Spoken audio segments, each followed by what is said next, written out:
Prenez soin de vous avec le groupe Vive et votre programme La Santé d'abord. Groupe Vive, entrepreneur du mieux vivre.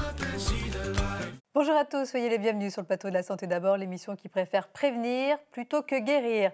Avez-vous déjà renoncé à vous faire soigner parce que vous n'avez pas réussi à trouver un rendez-vous dans des délais décents, ou alors parce que financièrement, vous n'avez pas les moyens de régler la consultation d'un spécialiste ou en tout cas le reste à charge? Le renoncement aux soins, on en parle aujourd'hui sur le plateau de La Santé d'abord.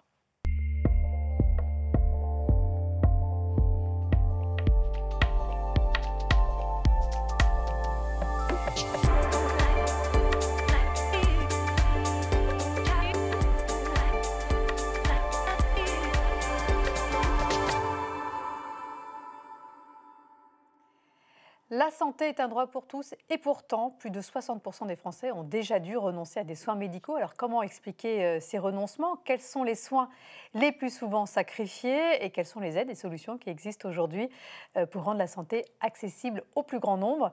Autant de questions que je vais poser à mes deux invités aujourd'hui sur le plateau de La Santé d'abord. François Mickey-Marty, bonjour. Bonjour. Vous êtes président de Via Voice. Merci d'être avec nous. Franck Bodino, bonjour. Bonjour. Alors, vous êtes diplômé de médecine et de sciences politiques. Vous êtes également président et cofondateur d'H4D, c'est ça? Et vous avez créé en 2008 le premier cabinet médical connecté de proximité pour répondre justement à ces problématiques de déserts médicaux. Merci messieurs d'être avec moi aujourd'hui sur le plateau de La Santé d'abord. Alors, avant de faire un état des lieux de la situation à travers un sondage que vous avez réalisé, François Mickey-Marty, pour le groupe Vive, j'aimerais qu'on revienne sur les différents types de renoncement. Il y a le renoncement barrière et le renoncement refus. Alors, le renoncement barrière, c'est quoi? C'est un renoncement, je dirais, qui est un petit peu plus conjoncturel, qui peut être dû à différentes causes, que ce soit des problématiques d'ordre géographique, social, culturel ou financière, comme vous disiez. Donc, c'est plutôt ça. D'accord. Et le renoncement refus, là, c'est quand la personne refuse de se tourner vers la médecine traditionnelle parce que pas confiance en la médecine Pour tout un tas de raisons, soit elle n'a plus confiance, comme vous le dites, donc ce sont des causes quand même généralement plus rares, plus isolées et qui dépendent moins de la situation que l'on vit aujourd'hui, qu'on retrouvait déjà il y a quelques années. Il y a aussi des peurs irrationnelles, peur du diagnostic, peur d'aller chez le dentiste aussi. Ça. Oui, et même donc indépendant, au-delà de la mise en cause de la médecine classique et au profit d'autres types de médecine, en effet, tout simplement des peurs, la peur face à la maladie, la volonté peut-être de ne pas être confronté à un diagnostic qui annonce, qui porte de mauvaises nouvelles, etc. L'idée peut-être aussi un peu plus indirecte, selon laquelle, de toute façon, in fine, même si la maladie s'aggrave, on sera toujours pris en charge un jour ou un autre, donc ça peut attendre. Mais on perd du temps. Du coup, cette idée.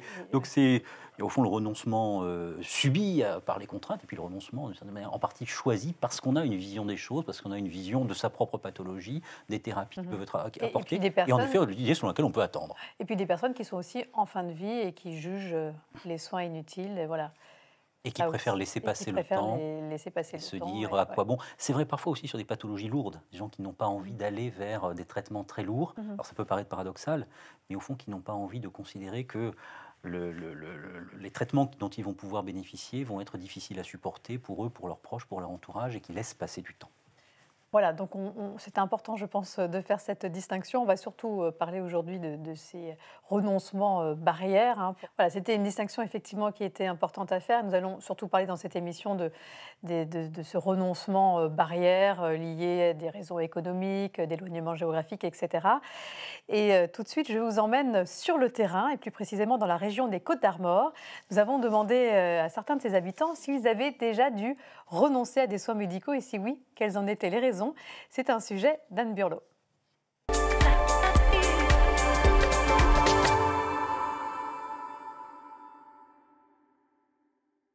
J'ai renoncé à aller voir les gynécologues parce qu'il y a trop de listes d'attente et j'estime que les jeunes ils ont plus besoin de moi. Je renonce à des soins pour ne pas perdre de temps et par négligence. Mais l'ophtalmo, j'ai repoussé, mais là je ne peux plus repousser, je suis obligé de venir. Ça m'arrive de renoncer à certains soins. Le prix et puis le temps aussi, et puis il faut trouver la bonne personne. Des fois, on est obligé de s'éloigner pour trouver un médecin disponible rapidement. Et que des fois, on est obligé aussi de renoncer pour des questions de coûts de transport ou de mauvaise gestion du temps. J'ai jamais été habituée aller chez le médecin sans arrêt. Je me suis surtout soignée par homéopathie. Et pas énormément, que pour des choses vraiment très importantes, quoi. Je fréquente un peu une marge de la société, des gens qui sont bénéficiaires au Resto du Cœur. Et on constate effectivement qu'il y a des gens qui ont des problèmes, quoi, qui, quand on ne les voit plus, c'est qu'ils sont à l'hôpital. Je ne pense pas qu'ils ont des soins très appropriés, ou alors c'est toujours en dernier lieu qu'ils y vont. Il y a des personnes très âgées, des jeunes aussi, des familles entières. La médecine, c'est pas non plus leur principale préoccupation aussi. Voilà, éloignement, coût des transports, manque d'habitude peut-être aussi d'aller chez le médecin. Les Français ont en effet conscience de ces inégalités concernant l'accès aux soins. Et à ce sujet, j'aimerais qu'on décrypte ensemble cette vaste enquête Via Voice sur les Français et le droit à la santé, une enquête qui a été réalisée en janvier dernier sur plus de 1000 personnes dans la France entière. Alors pour commencer, ce chiffre, 45% des personnes interrogées jugent que l'accès aux soins est difficile, un chiffre qui monte même à 53% dans les communes rurales, et 61% ont déjà dû renoncer à consulter un médecin généraliste ou un médecin spécialiste. Moi, ces chiffres me surprennent vraiment. Est-ce qu'ils vous surprennent, vous ? Oui, alors ils sont surprenants à plusieurs titres. D'abord, compte tenu de l'ampleur des pourcentages que l'on recueille. En effet, 45% des gens qui estiment qu'il est difficile d'accéder aux soins, en gros, un Français sur deux, concrètement, qui déclare avoir renoncé à avoir un rendez-vous avec un généraliste ou un spécialiste. Donc on est sur des niveaux très élevés. C'est la première surprise. La deuxième surprise, c'est, on pourrait dire, nous sommes en 2023, le temps a passé, beaucoup de choses ont été faites, il y a eu le 100% santé, il y a eu des mesures qui ont été prises.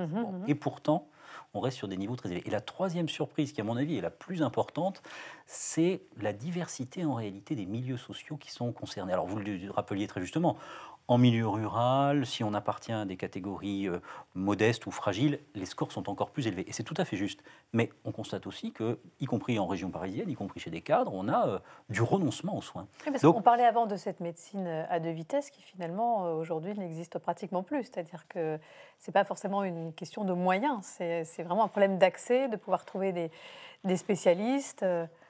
Oui, c'est la première raison qui est donnée par les personnes que l'on a pu interroger. En effet, les délais d'attente. Alors, on raisonne parfois uniquement, on a tendance à réduire cette question du renoncement à la question du prix, ça coûte cher, et puis la question... Or, la première cause dans votre étude, c'est là où j'étais assez surprise, d'après votre enquête, arrive en tête les délais d'attente souvent vertigineux qui vont agir comme des repoussoirs pour 63% des Français interrogés. Donc, c'est la première cause de renoncement aux soins. Oui, alors c'est très massif. C'est devenu... Alors, il y a de multiples facteurs, je crois que pour résumer, on peut dire que cette question du renoncement aux soins, elle est en réalité polymorphe, multifactorielle, etc. Mais là, on a quelque chose de très massif, les délais d'attente. Alors, c'est vrai qu'ils sont sur des spécialistes, notamment, qui peuvent être très longs. Alors, même sur c'est combien de temps ces délais d'attente aujourd'hui, en moyenne, ça peut être en 2023 Ça peut être plusieurs mois pour avoir accès à un spécialiste. Alors, ça varie en fonction des régions, en fonction des spécialités. On sait que sur les pédiatres, ils peuvent attendre parfois 3 mois, 4 mois. J'avais trouvé quelques chiffres qui m'ont paru assez incroyables. Pour un médecin généraliste, je crois que c'est 6 et 11 jours. Pour l'ophtalmologie, c'est 6 mois même de délai en moyenne. Pour un dermato et gynéco, c'est 3 mois minimum. Cardiologie, entre 2 et 3 mois. Oui, donc on est sur des délais extrêmement longs qui peuvent être dissuasifs, parce qu'au fond, on se dit, d'abord, s'il faut attendre, on verra bien à ce moment-là. Et puis, au fond... On est motivé sur le moment. On est motivé sur le moment et puis après on ne sait pas trop. Donc c'est devenu, alors c'est passionnant parce qu'on a tendance à considérer que ce renoncement aux soins procède souvent de questions financières ou de questions liées aux déserts médicaux. En réalité, la question géographique, l'absence à proximité de médecins, c'est 32% des réponses, des réponses dissuasives, et le coût, c'est 34%. Donc on voit bien que cette question des délais d'attente, elle est foncièrement déterminante. Donc liée à une pénurie de médecins. À une pénurie de médecins, voilà. Alors, il y a quand même, Franck. Oui, permettez-moi, tout le monde, et je suis le premier à être choqué par l'ampleur de ces chiffres, mais on ne peut pas dire qu'on n'avait pas prévu ce genre de choses malgré tout. J'ai pu participer à un rapport en 2006, le rapport Berland, qui faisait déjà état de risques pour les années 2015 à 2020, parce qu'il prévoyait une augmentation de l'âge de la population, une diminution relative du nombre de médecins, mais surtout une transformation sociologique de la profession qui faisait que les médecins allaient moins travailler.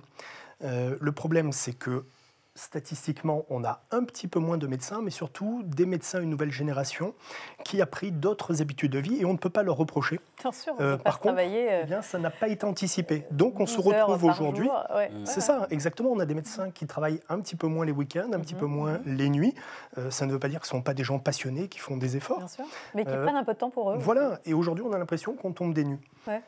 Donc à un moment, non, savait. c'est quelque chose. C'est pas qu'on le savait, c'est que c'était relativement prévisible en fonction de l'évolution de la société, de l'évolution aussi de la pyramide des âges. Par contre, on remarque là une accélération du phénomène. Et hélas, on l'a bien vu dans votre reportage, les gens subissent. Les gens subissent. On parle de l'aspect financier, mais moi, la première chose qui me choque... L'aspect financier n'arrive qu'en troisième ou quatrième position. Donc tout à fait. 63%, c'est justement les délais d'attente qui sont trop longs. 59% d'entre eux ont également renoncé parce qu'ils n'ont jamais réussi à obtenir un rendez-vous avec un professionnel de santé aux horaires souhaités. Pour 34%, la troisième position, la raison était liée au coût de la consultation et ou de l'opération. La France est pourtant le pays où les soins de santé sont le mieux remboursés. Tout à fait. C'est important de le rappeler. Et pour 32%, l'éloignement géographique trop important du professionnel de santé, on a pu le voir aussi dans ce micro-trottoir, a eu raison de leur motivation, ce que l'on peut comprendre. Mais d'abord, quels sont les soins les plus souvent sacrifiés? Moi, j'aurais envie de dire les soins dentaires, parce que n'oublions pas cette peur irrationnelle du dentiste chez beaucoup d'entre nous. Eh bien non, d'après cette enquête via Voice, le type de soin le plus concerné par le renoncement, c'est... Le généraliste. Le généraliste. Le généraliste, oui, là, 41%. Je suis tombée des nues, là, ouais. Votre dentiste, dont vous parliez tout à l'heure, c'est la deuxième position, 35%. Les soins optiques, 30% ensuite. Et le dermato, 27%. Et les soins gynécologiques, 17%. Donc, ils sont quand même jugés moins superflus que les autres. C'est plutôt une bonne nouvelle. Ça veut dire que les femmes commencent à prendre leur santé un peu plus au sérieux. Alors, c'est vrai, en même temps, les patients ou les personnes concernées par les soins gynécologiques ne représentent pas l'entièreté de la population française, à la différence du généraliste, par exemple. Donc, les populations de référence ne sont pas tout à fait les mêmes. Mais... Et bonne nouvelle pour les kinés, puisque à choisir entre un soin chez le dentiste ou chez le kiné, on préférera aller chez son kiné. Exactement, de loin, on préfère aller chez le kiné. Et puis en revanche, bien entendre semble un peu plus important que bien voir, puisque le soin auditif est celui auquel on va le moins souvent renoncer, seulement 7%. Oui, alors en effet, c'est vrai que ça dessine aussi une hiérarchie des priorités dans la vie personnelle. Tout ça est quand même sidérant. Vous évoquiez tout à l'heure le degré d'accomplissement jusqu'à ces dernières années de notre système de santé, de notre personnel médical, avec une prise en charge qui est quand même très élevée. Aujourd'hui, voir qu'on a près de la moitié des Français qui renoncent à des soins, et sur des soins qui sont quand même des soins essentiels de la vie quotidienne, tout ça est assez qui vont avoir frappant. des conséquences et qui peuvent de surcroît avoir des conséquences médicales. Sur leur santé, sur leur activité professionnelle. On n'en a pas forcément conscience au moment où on va renoncer à ce soin. Puisque là, en effet, là, on parle d'un instant T. Il faut voir quelles vont être les conséquences pour les années à venir de personnes qui renoncent aujourd'hui. Généralement, là, on parle beaucoup de problèmes pour les patients qui ont des pathologies chroniques. Bien, la pathologie chronique ne va pas s'améliorer avec les années qui passent. Et donc, ce sont des personnes qui vont être d'autant plus lourdes à prendre en charge plus tard. Bon, et puis, dernier chiffre assez préoccupant de cette enquête, pour 58% des personnes interrogées, ces difficultés d'accès aux soins sont perçues comme de plus en plus importantes. C'est une réalité, ça, Oui, c'est le sentiment, ça c'est très profond, parce que c'est l'idée selon laquelle la situation se dégrade.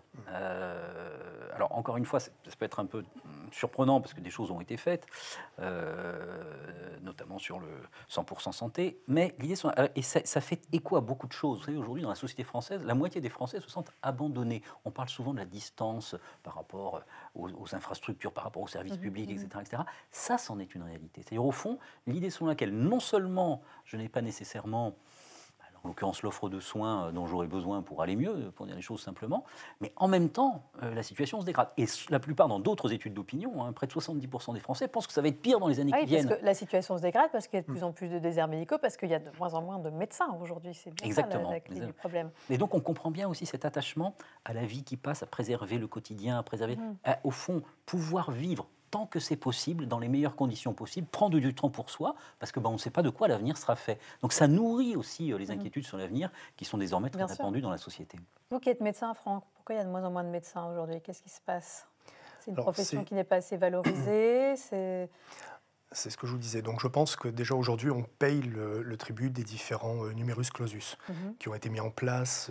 Et donc aujourd'hui, les choses ont changé depuis, mais avant. Les choses ont changé, mais il faut 10 ans. L'impact. Voilà, il faut 10 ans pour former un médecin. Après, les médecins, généralement, une fois qu'ils ont terminé leurs études, pendant quelques années, font des remplacements, ne s'installent pas forcément. Comme je disais, il y a une transformation aussi de la sociologie de la profession qui s'est énormément féminisée aussi, avec d'autres attentes, d'autres envies. Et puis, les médecins aujourd'hui... Donc ça veut dire, en gros, que les femmes médecins vont avoir moins de temps à investir dans leur profession parce qu'il y a les enfants, il y a les courses à faire, C'est une approche différente de la pratique médicale. Et aujourd'hui, on voit aussi les médecins qui ne veulent plus travailler seuls, qui se regroupent en cabinet, justement pour pouvoir avoir un petit peu plus de temps pour eux-mêmes. Donc, tous ces facteurs mis bout à bout, et en parallèle, on a une population qui vieillit. Et je reviens sur ce que vous disiez, on a aussi une population qui s'est appauvrie. Le critère financier, même s'il est qu'en 3e ou 4e position, est un critère maintenant à prendre en compte, ce qui n'était pas forcément au moins le cas il y a 10-15 ans. Donc cette convergence à la fois du côté de la profession médicale, mais aussi de la population qui change, fait qu'on est dans une situation, pardonnez-moi, qui est plus que problématique. Alors les déserts médicaux, justement, ce fut l'un des enjeux majeurs de la dernière campagne présidentielle et la crise du Covid n'y est pas étrangère. Et des solutions existent aujourd'hui pour améliorer l'accès aux soins. Et je vous emmène justement à Cholet, visiter un centre médical d'un genre nouveau, c'est-à-dire qui propose des consultations uniquement aux habitants sans médecin. Regardez.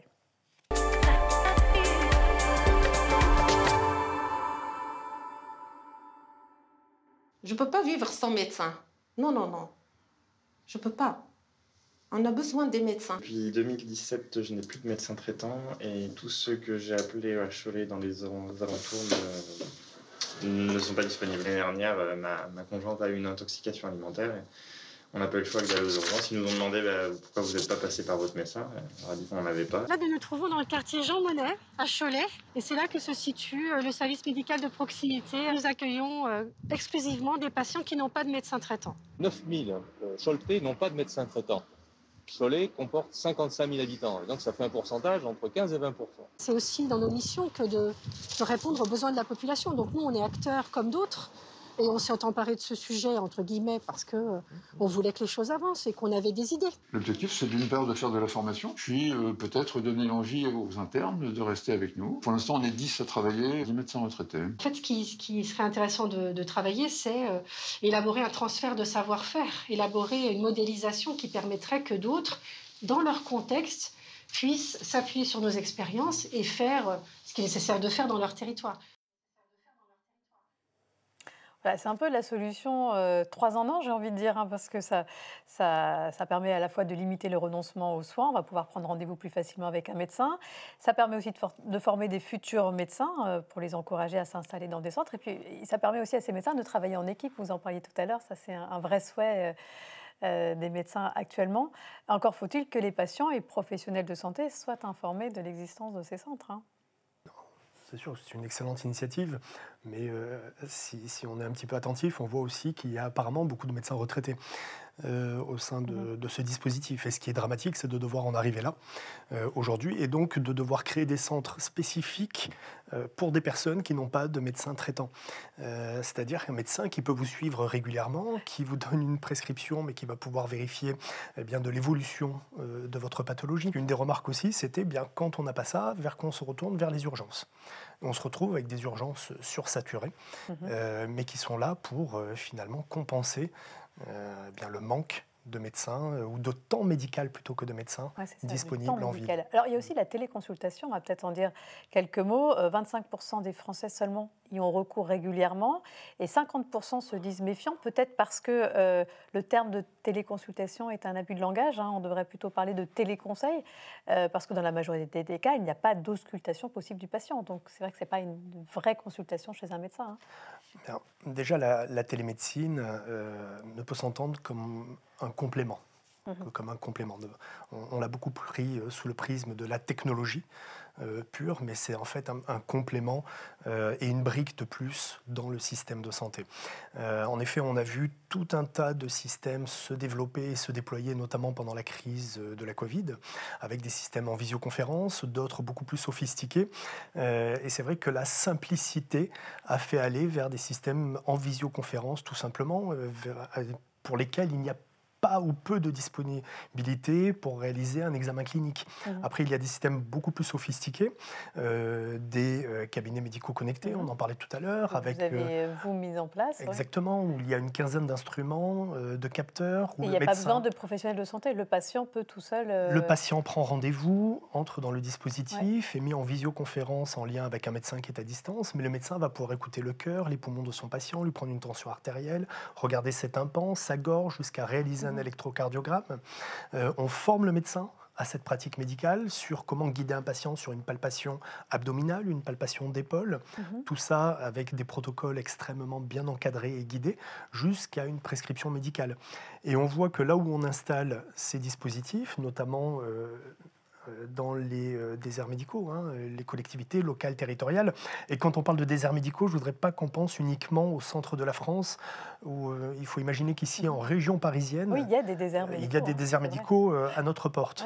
D'accord ? Donc tout étant relatif, évidemment. Mais donc là, on a un vrai système qui permet d'aider les médecins qui sont encore présents sur le terrain à proposer une offre médicale et à répartir le temps médical entre des endroits où il y a un petit peu plus de médecins et avec ce système, bien fournir du temps de présence médicale là où il y en a besoin. Peut-être qu'avec ces vraies cabines connectées de consultation, les Français auraient un peu plus confiance en la télémédecine. Oui, c'est essentiel pour, au fond, pouvoir passer, vous le dites très justement, un sentiment d'accompagnement souvent insuffisant. C'est vrai qu'on a peut-être eu le tort collectivement de considérer que cette téléconsultation était une consultation comme une autre, simplement se déplacer en digital, ce qui n'est pas tout à fait le cas. Voilà. Donc en effet, il faut autre chose. Et aujourd'hui, ce qui est très frappant, c'est l'ampleur des Français qui s'estiment être dans des déserts médicaux. Alors si on s'en tient aux données objectives fournies par le ministère de la Santé, on a 8% des Français. En général, le désert médical, on dit on est à une demi-heure d'un médecin. Bon. Donc ça ferait 8% des gens. Mais en réalité, quand on réalise des enquêtes d'opinion, on a 44% des Français qui s'estiment dans des déserts médicaux. Et vous le dites très justement, pas uniquement en milieu rural, mais aussi parfois dans des grandes agglomérations, en région parisienne, etc., etc.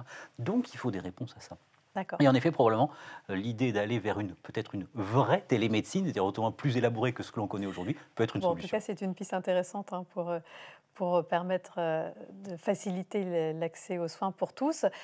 Quelques mots aussi sur les causes financières. On l'a vu tout à l'heure, la troisième cause du renoncement aux soins était liée à des fins de mois un petit peu compliquées. Alors, il existe aujourd'hui des aides financières pour faciliter l'accès aux soins. Le problème, c'est qu'il y a un réel manque d'informations concernant ces aides, d'où l'intérêt de former des bénévoles, comme c'est le cas au Resto du Cœur, pour détecter des personnes susceptibles de renoncer à des soins médicaux, donc les informer aussi sur les aides existantes, voire les accompagner dans leur parcours de soins. C'est un sujet de Fatima Kiati pour Via Occitanie. Regardez.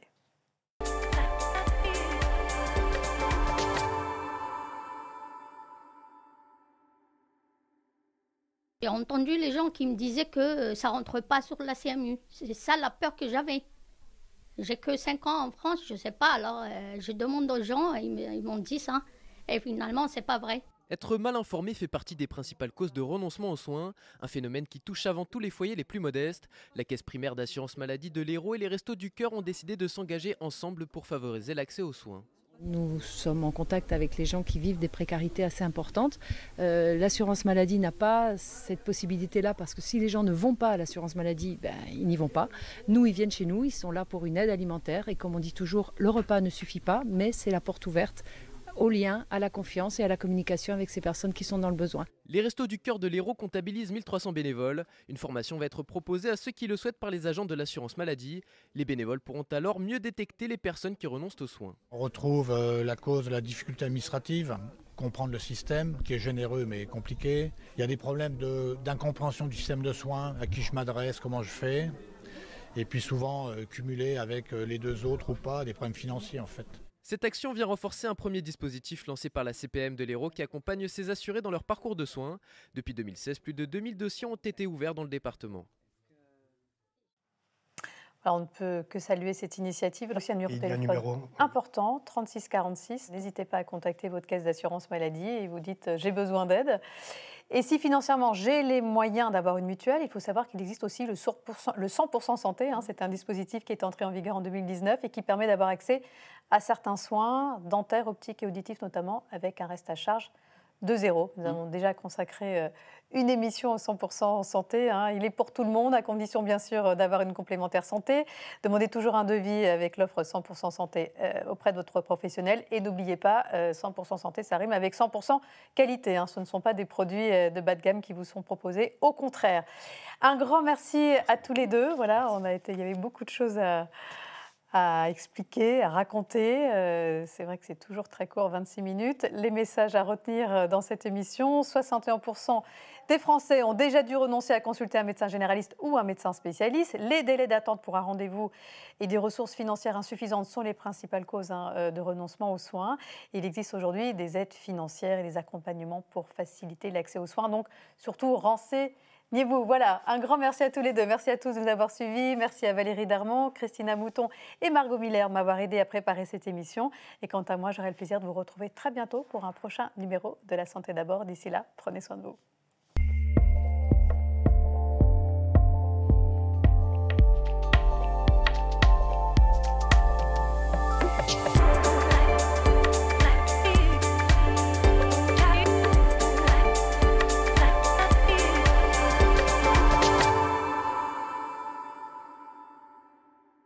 Le groupe Vive vous a présenté La Santé d'abord, le programme qui prend soin de vous. Groupe Vive, entrepreneurs du mieux vivre.